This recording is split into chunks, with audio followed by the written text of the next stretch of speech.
నమస్కారం. Metro news కి స్వాగతం. ముందుగా ముఖ్యాంశాలు.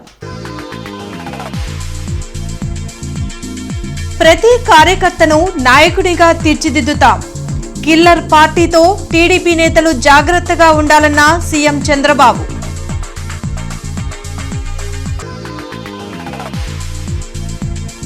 సమస్యల పరిష్కారం కోసమే ప్రజా దర్బార్.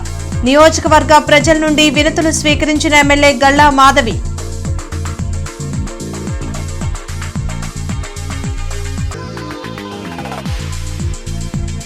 పంచాయతీరాజ్ వ్యవస్థ బలోపేతానికి చర్యలు. జాతీయ పంచాయతీరాజ్ దినోత్సవంలో కమిషనర్ కృష్ణతేజ.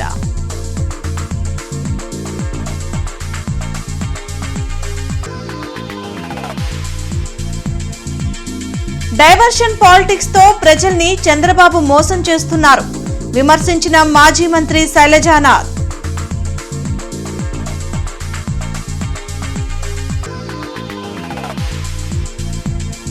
మరో 5 రోజులు ఉష్ణోగ్రతలు వడగాల్పులు ఎక్కువగా ఉంటాయి హెచ్చరించిన విపత్తు నిర్వహణ సంస్థ.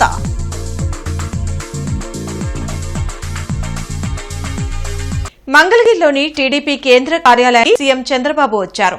క్లస్టర్ ఇన్ఛార్జీల శిక్షణా తరగతులకు హాజరై కాఫీ కబుర్లు కార్యక్రమంలో పాల్గొన్నారు.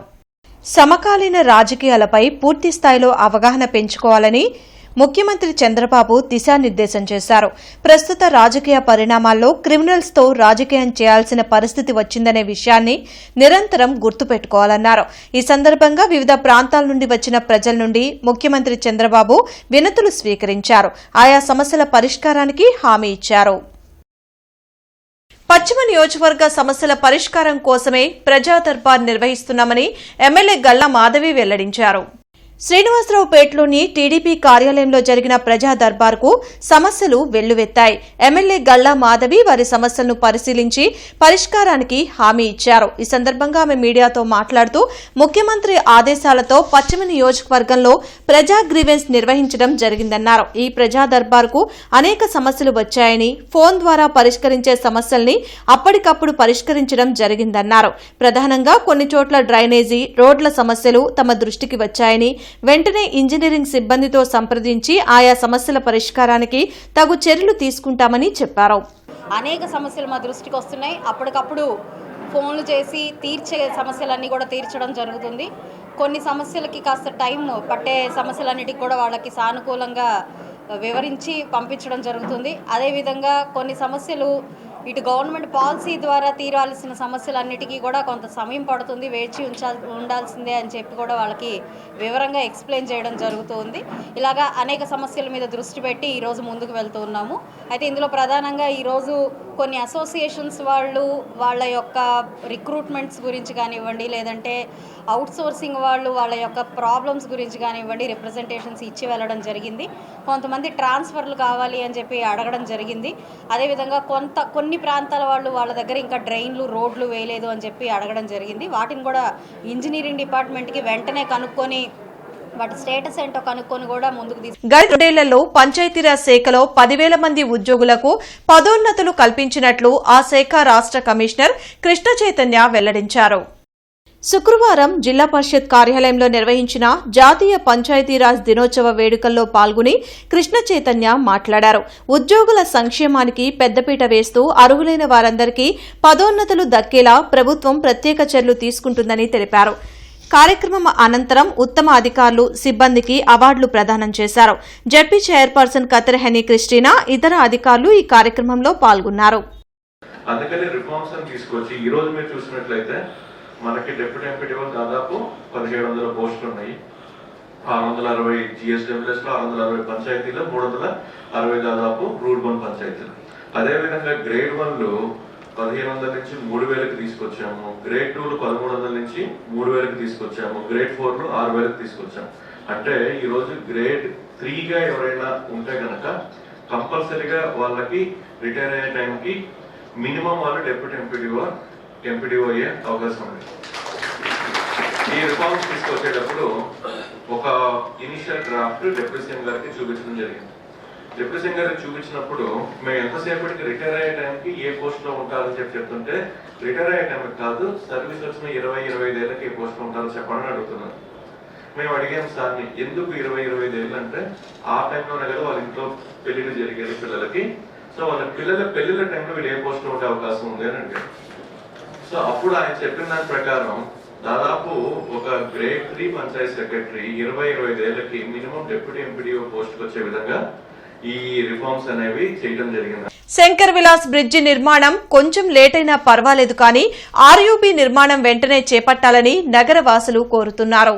పెరుగుతున్న జనాభాకు సరిపడా సౌకర్యాలు ఏర్పాటు చేయాలనే ఉద్దేశంతో కేంద్ర సహాయ మంత్రి పెమ్మసాని చంద్రశేఖర్ 4 లైన్ల శంకర్ విలాస్ బ్రిడ్జ్ నిర్మాణానికి పూనుకున్నారు. అయితే నగరపాలక సంస్థ అధికారులకు ఆర్ఎండ్బీ అధికారులకు మధ్య సమన్వయం లేకపోవడంతో శంకర్ విలాస్ బ్రిడ్జ్ నిర్మాణం జరుగుతున్న ప్రాంతంలోనే 2-3 లైన్ల సీసీ రోడ్ల నిర్మాణం మొదలు పెట్టడంతో బ్రాడిపేట 2-3 లైన్ల ప్రజల ఇబ్బందులు వర్ణనాతీతమైంది. బ్రిడ్జి నిర్మాణంలో షాపులు కోల్పోతున్న వ్యాపారులకు వెంటనే కోర్టు సూచించిన విధంగా నష్టపరిహారం నగదు రూపంలో ఇవ్వాలని స్థానికులు అభిప్రాయం వ్యక్తం చేస్తున్నారు. రోడ్ల భవనాల శాఖ మంత్రి వెంటనే చొరవ తీసుకుని శంకర్ విలాస్ ఆర్యూబీ నిర్మాణం మొదలు పెట్టాలని నగరవాసులు కోరుతున్నారు. ఇప్పటికే గుంటూరు నగర ప్రజలు శంకర్ విలాస్ ఫ్లైఓవర్ ఎప్పుడైతే కూల్చారో అప్పటి నుండి తీవ్రమైన ఇబ్బందులు పడుతూ ఉన్నారు. దానికి తోడు సమన్వయం చేసుకోవాల్సినటువంటి నగరపాలక సంస్థ అధికారులు రోడ్లు వేయడంలో ఆ సమన్వయం లేకపోవడం వల్ల ఒకవైపు ఫ్లైఓవర్ కోసం అని చెప్పి శంకర్ విలాస్ బ్రిడ్జ్ పడగొడితే 2వ లైను 3వ లైన్లో అర్ధాంతరంగా రోడ్లు సిమెంట్ రోడ్ల పేరుతో దాదాపు 2 నెలల నుండి ఆ పనులు సక్రమంగా సాగకపోవడం వల్ల 2వ లైన్లోకి 3వ లైన్లోకి రాక పూర్తిగా 4వ లైన్లో కూడా రావాల్సిన పరిస్థితి ప్రజలకు వస్తూ ఉంది. తీవ్రమైన ట్రాఫిక్ ఇబ్బందులు వస్తూ ఉన్నాయి. రాష్ట్ర వ్యాప్తంగా ఎండలు టారెత్తిస్తున్నాయి. ఉదయం నుండే ఎండ తీవ్రత ఎక్కువగా ఉండటంతో బయటకు వచ్చేందుకు ప్రజలు బెంబేలెత్తుతున్నారు. కొన్ని రోజుల పాటు వడగాల్పులు ఎక్కువగా ఉంటాయని ప్రజలు అప్రమత్తంగా ఉండాలని విపత్తు నిర్వహణ సంస్థ హెచ్చరించింది. అనేక ప్రాంతాల్లో 40 డిగ్రీలకు పైగా ఉష్ణోగ్రతలు నమోదవుతున్నాయి. వృద్ధులు, మహిళలు, చిన్నారులు అవసరమైతే తప్ప ఎండవేళలో బయటకు రావద్దని అధికారులు సూచించారు. డీహైడ్రేట్ కాకుండా అన్ని జాగ్రత్తలు తీసుకోవాలని చెప్పారు. డైవర్షన్ పాలిటిక్స్ తో సీఎం చంద్రబాబు ప్రజా సమస్యల్ని పక్కదారి పట్టిస్తున్నారని మాజీ మంత్రి సాకే శైలజానాథ్ విమర్శించారు. తాడేపల్లిలోని వైసీపీ కేంద్ర కార్యాలయంలో మాజీ మంత్రి సాకే శైలజానాథ్ మీడియాతో మాట్లాడారు. కూటమి ప్రభుత్వ పాలనలో చేసిన 3 లక్షల కోట్ల అప్పు ఎవరి జేబుల్లోకి వెళ్లిందో చెప్పాలన్నారు. ప్రజల ఆస్తుల్ని దోచుకోవడమే సంపద సృష్టి అని చంద్రబాబుని నిలదీశారు. మావిగన్ గురించి విస్తృతంగా చర్చ జరుగుతుందన్న శైలజానాథ్ లక్షల కోట్లతో అమరావతిలో నిర్మాణాలు ఎవరి కోసం చేస్తున్నారో ప్రజలకు చెప్పాలని డిమాండ్ చేశారు. మా నాయకుడు జగన్మోహన్ రెడ్డి గారు ప్రజా సంక్షేమం దృష్ట్యా ప్రజా బాహుల్యం యొక్క కోరిక మేరకు అర్థం చేసుకుని ఒక పెద్ద రాజధాని సరే మావిగన్ పేరు మీద ప్రపోజ్ చేసి, మావిగన్ అనే పేరేముంది, 3 అక్షరాలు తీసుకుని పెట్టారు. దానికి సమాధానం చెప్పాలి కదా. నాకు ఇప్పటికీ రాయలసీమ వాడిగా నాకు ఎప్పుడు ఒక బాధతో కూడిన నవ్వు వస్తుంది. మేము మా పొలాల్లోకి నీళ్లు తోడుకునేందుకోసం అష్ట కష్టాలు పడతాం, నీళ్లు రావు. ఈ పొద్దు ఊరితే బోర్లో రేపు ఊరవు, మళ్ళీ కొన్ని చెట్లకు పెట్టుకోవాలి. మేము కంటిన్యూస్ గా మా బోర్లు చాలా పనిచేయవు. నగరాలకి హైదరాబాద్ లాంటి నగరాలకి నీళ్లు తీసుకెళ్తారు, విశాఖపట్నం కూడా తీసుకెళ్తారు. కానీ ఏకైక నగరం ఆఖరికి మీ యొక్క దృష్టిలో ఉన్న మీ యొక్క అదృశ్యమైన ఏమనాలి, నేను కనపడే నగరం రాజనగరం ఒకటి ఉంది, అది అమరావతి అని. ఆ నగరంలో మొత్తం దేవతా నగరం అంట. అది ఆ దేవతల నగరం నుంచి నీళ్లు బయటికి కొట్టేస్తారు. దానికి 1000 కోట్ల రూపాయలు కేటాయిస్తారు. వినడానికి ఆశ్చర్యం కాదు, భయంతో కూడిన బాధ వస్తుంది నాకైతే. ఏంది? Commissioner Mayur Ashok collectorate road, Chuttugunta, Kodandaramayya Nagar, GT road, Shantinagar, Srinivasarao Thota, Nallacheruvu ప్రాంతాల్లో పర్యటించారు.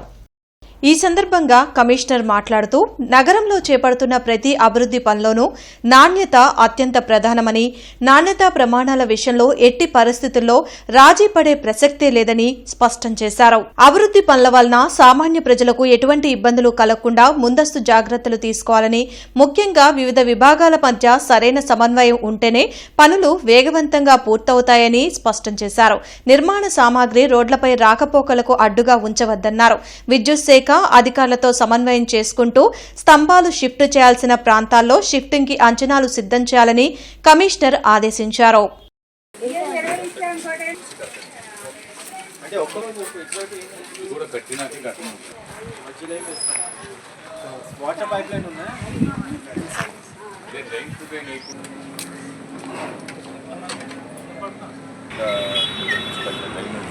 నెలపాటి నుంచి వచ్చింది వాళ్ళు ఇది 50% ఈ పీకల వాళ్ళు ఎలా ఉంది.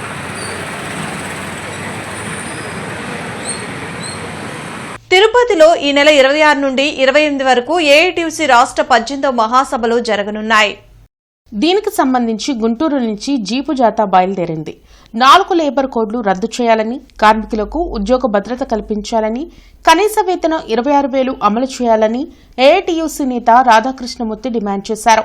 కార్మికులు ఎదుర్కొంటున్న అనేక సమస్యలపై ఈ మహాసభలో చర్చించనున్నట్లు తెలిపారు. తిరిగి 18వ మహాసభలు 26 నుండి 29 వరకు తిరుపతిలో జరగబోతున్నాయి.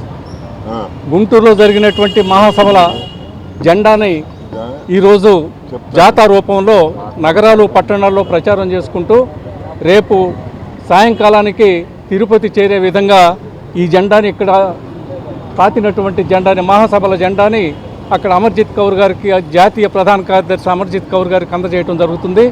ఈ దారిలో ఈ ఏఐటీసీకి సంబంధించినటువంటి కార్మికులకు సంబంధించినటువంటి సమస్యలన్నిటి మీద మాట్లాడుతూ ప్రచారం చేసుకుంటూ 26వ తేదీ జరగబోయేటువంటి పెద్ద బహిరంగ సభలో కార్మిక వర్గ బహిరంగ సభలో అలాగే ర్యాలీలో పాల్గొనాలని విజ్ఞప్తి చేస్తూ ప్రచారం చేసుకుంటూ జాత ప్రయాణం చేస్తూ ఉంది. మండుతున్న ఎండలకు తాటిముంజల ధరలు చెట్టెక్కి కూర్చున్నాయి. మలమలా మాడుతున్న ఎండలకు ప్రజలు అల్లాడుతున్నారు. ఉదయం 10 గంటలకే ఎండవేడి పెరగడంతో ప్రజలు బయటకు వచ్చేందుకు జంకుతున్నారు. ఈ క్రమంలోనే వేసవి తాపాన్ని తట్టుకునేందుకు ప్రజలు తాటిముంజలు కొనేందుకు ఎగబడుతున్నారు. దీన్ని ఆసరాగా చేసుకుని తాటిముంజల వ్యాపారులు ముంజలు డజను 100 రూపాయలు చేశారు. గతంలో డజను 50 రూపాయలు ఉండగా నేడు 100 రూపాయలు చేసినా తప్పనిసరి ప్రజలు తాటిముంజలు కొనుగోలు చేస్తున్నారు. ఎండల పరిస్థితి తీవ్రంగా ఉంది, అందరూ తెలుసుకోండి. నేను చెప్పేది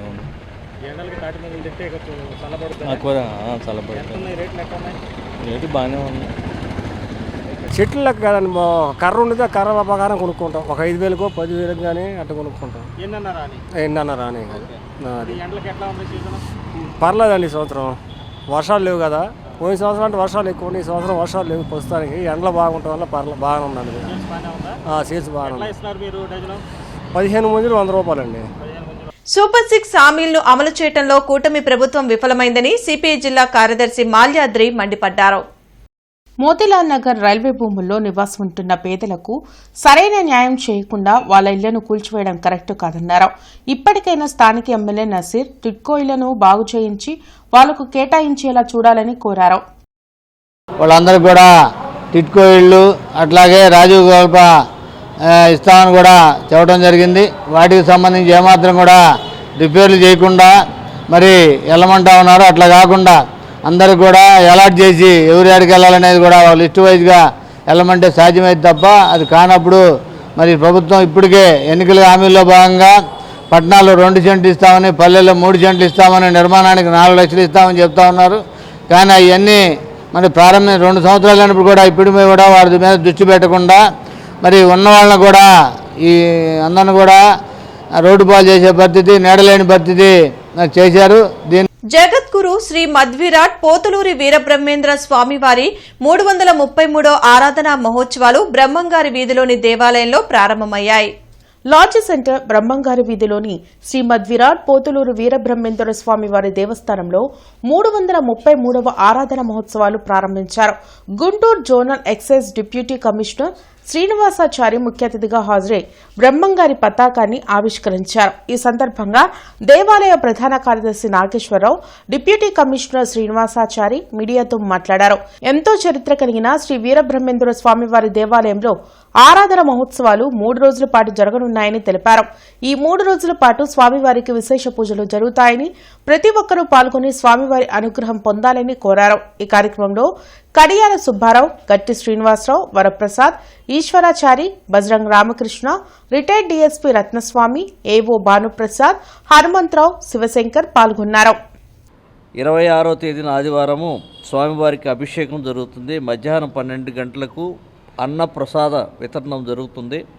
సాయంత్రం 5 గంటలకు రథోత్సవం ఊరేగింపు కూడా ఉంటుంది. ఈ సందర్భంగా ఈ 3 రోజుల పాటు జరిగే ఈ యొక్క మహోత్సవాలకి, పూజా కార్యక్రమాలకి అందరూ వచ్చి దేవుణ్ణి ప్రార్థించి వారి యొక్క ఆశీస్సులు పొందాలని యావత్ మందిని కోరుకుంటున్నాము. ఈ యొక్క కార్యక్రమాలు ఈ రోజుతో మొదలుకొని అదేవిధంగా 25వ తారీఖు ఉదయం పూట 11 గంటలకి హోమాలు, అదేవిధంగా 26వ తారీఖు తెల్లవారుజామున అభిషేకాలు, మధ్యాహ్నం పూట 11-12:30కి అన్నదానము, సాయంత్రము రంగరంగ వైభవంగా మేళతాళాలతో స్వామివారిని నగర సంకీర్తనలతో రథోత్సవం చేయడం జరుగుతున్నది. కావున ఈ భక్తులందరూ కూడా ఈ కార్యక్రమాన్ని గమనించి అందరూ వేలాది మందిగా ఈ కార్యక్రమంలో పాల్గొని రథోత్సవాన్ని జయప్రదం చేయవలసిందిగా కోరుచున్నాము. Thank you. ఏఈఎల్సీ పరిపాలన కోసం ఏర్పాటు చేసిన న్యాయ వ్యవస్థ బృందం పర్యవేక్షణ సంతృప్తినిచ్చిందని రెవరెండ్ పాస్టర్ శ్యామ్ సంపత్ కుమార్ తెలిపారు. హైకోర్టు రిటైర్డ్ న్యాయమూర్తి కురియన్ జోసెఫ్ ను ఏఈఎల్సీ కంట్రోలర్ గా నియామకం ప్రక్రియ ఏడాది పూర్తయిందని చెప్పారు. శుక్రవారం గుంటూరులో ఏఈఎల్సీకి చెందిన పాస్టర్లతో సమావేశం నిర్వహించారు. ఈ సందర్భంగా ఏర్పాటు చేసిన మీడియా సమావేశంలో శ్యామ్ సంపత్ కుమార్ మాట్లాడారు. పాత మేనేజ్మెంట్ వ్యవహరించిన తీరు కారణంగా 69.9 కోట్లు ఇన్కమ్ ట్యాక్స్ కట్టాల్సి వచ్చిందన్నారు. ప్రస్తుత ఎన్నికలు జరపడానికి సిద్దంగా ఉన్నారని చెప్పారు. ఈ సమావేశంలో reverend pastor Suvarnarao, Paul Prasad, doctor Priyadarshini, Samuel, Jayakumar తదితరులు పాల్గొన్నారు. 2010 నుంచి 2020 వరకు భయంకరమైనటువంటి మిస్మేనేజ్మెంట్ జరిగింది. చాలా ఫైనాన్షియల్ మిస్అప్రోప్రియేషన్ జరిగింది. అలాగే అనేకమైనటువంటి సంఘ విద్రోహ పనులు జరిగినాయి. అన్ని ఫండ్స్ని కూడా డైవర్ట్ అయిపోయినాయి. అన్నిటిని కూడా మరొకసారి వాళ్ళు తీసుకొని వచ్చి సంఘాన్ని బాగు చేయడానికి, ఏఎల్సీని బాగు చేయడానికి, పూర్వ వైభవాన్ని తేవటానికి, ఎలక్షన్స్ ప్రక్రియ కరెక్ట్గా జరగటానికి జెన్యూన్ పాస్టర్స్, జెన్యూన్ ఓటర్స్తో జరిపించాలని ఆశపడుతున్నారు. అందుకు వాళ్ళకి సహకరిస్తూ వారిని దేవుడు ద్వారా హైకోర్టు ఇక్కడ వేసినందుకు మేము కృతజ్ఞత తెలియపరుచుకుంటూ ఏర్పాటు చేసుకున్నటువంటి కూడిక. కాబట్టి మీ ద్వారా ప్రెస్ వారి ద్వారా ఈ ఏఎల్సీ సంఘానికి అందరికీ తెలియపరుస్తున్నాం ఏంటంటే ప్రార్థన చేయండి ఏఎల్సీ కొరకు. ఏపీ మధ్యాహ్న భోజన కార్మికుల యూనియన్ గుంటూరు జిల్లా కమిటీ ఆధ్వర్యంలో డీఈఓ కార్యాలయం వద్ద నిరసన కార్యక్రమం జరిగింది. పెండింగ్ జీతాలతో పాటు బిల్లులు చెల్లించాలని ఈ సందర్భంగా డిమాండ్ చేశారు. స్మార్ట్ కిచెన్ పేరుతో ప్రభుత్వం మధ్యాహ్న భోజన కార్మికుల ఉపాధిని తీసివేయాలనే ఆలోచనను వెంటనే విరమించాలని సిఐటియు నేత లక్ష్మీనారాయణ డిమాండ్ చేశారు. మధ్యాహ్న భోజన కార్మికులకు పెండింగ్ వేతనాలు, బిల్లులు చెల్లించాలని, వాళ్ళ వంటకి కావాల్సిన గ్యాస్ను కూడా రాష్ట్ర ప్రభుత్వమే ఇవ్వాలని చెప్పేసి కోరుతున్నాం. మరొకటి ముఖ్యమైనది, పేద పిల్లలు ఈరోజు గవర్నమెంట్ స్కూల్లో విద్యను అభ్యసించే వాళ్ళంతా ఎక్కువ మంది పేద పిల్లలు. అలాంటి పేద పిల్లల్ని డ్రాప్అవుట్స్ పెరగడానికి కారణమవుతున్న విధంగా ఈరోజు రాష్ట్ర ప్రభుత్వం స్మార్ట్ కిచెన్ వ్యవస్థను తీసుకొచ్చింది.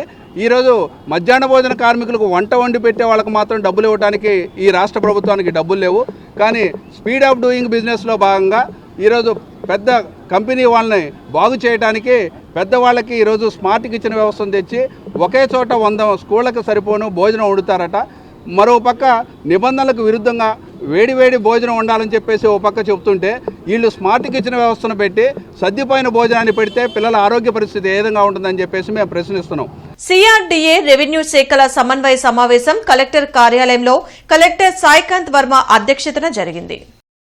ఈ సందర్భంగా జిల్లా కలెక్టర్ మాట్లాడుతూ రాష్ట్ర ప్రభుత్వం రాజధాని నగరాన్ని అత్యంత ప్రతిష్టాత్మకంగా నిర్మాణానికి చర్యలు చేపట్టిందని అన్నారు. ఈ నేపథ్యంలో సిఆర్డీఏ రెవెన్యూ శాఖల మధ్య సమన్వయం అవసరమని స్పష్టం చేశారు. భూ సంబంధిత అంశాలకు చెందిన దసరాలకు సంబంధిత ప్రతిపాదనలు తహసీల్దార్, రెవెన్యూ డివిజనల్ అధికారుల ఆధ్వర్యంలో జరగాలని అన్నారు. భూసేకరణ అధికారులు భూసేకరణకు అవసరమగు నోటిఫికేషన్లు, నోటీసులు జారీ చేయడంలో నిర్దిష్టమైన నిబంధనలను ఖచ్చితంగా పాటించాలని స్పష్టం చేశారు. రాష్ట్ర జీఎస్టీ వసూళ్ల పెంపుపై వివిధ శాఖలతో సమన్వయ సమావేశం జిల్లా కలెక్టర్ సాయికాంత్ వర్మ అధ్యక్షతన జరిగింది. ఈ సందర్భంగా కలెక్టర్ మాట్లాడుతూ రాష్ట్ర జీఎస్టీ లక్ష్యాలను సాధించుటకు పక్కా ప్రణాళికలు రూపొందించాలని తెలిపారు. బులెటిన్ ముగించే ముందు ముఖ్యాంశాలు మరోసారి. ప్రతి కార్యకర్తను నాయకుడిగా తీర్చిదిద్దుతాం. కిల్లర్ పార్టీతో టీడీపీ నేతలు జాగ్రత్తగా ఉండాలన్న సీఎం చంద్రబాబు.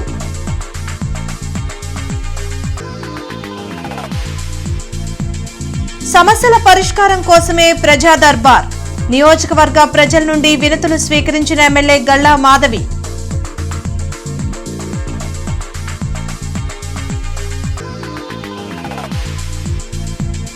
పంచాయతీరాజ్ వ్యవస్థ బలోపేతానికి చర్యలు.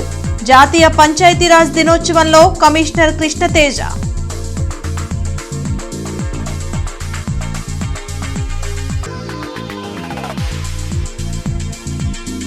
డైవర్షన్ పాలిటిక్స్ తో ప్రజల్ని చంద్రబాబు మోసం చేస్తున్నారు విమర్శించిన మాజీ మంత్రి శైలజానాథ్.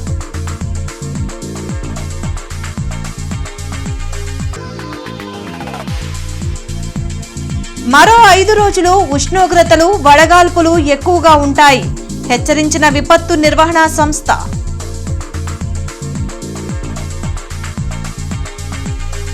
ఈ వార్తలు ఇంతటితో సమాప్తం. నమస్కారం.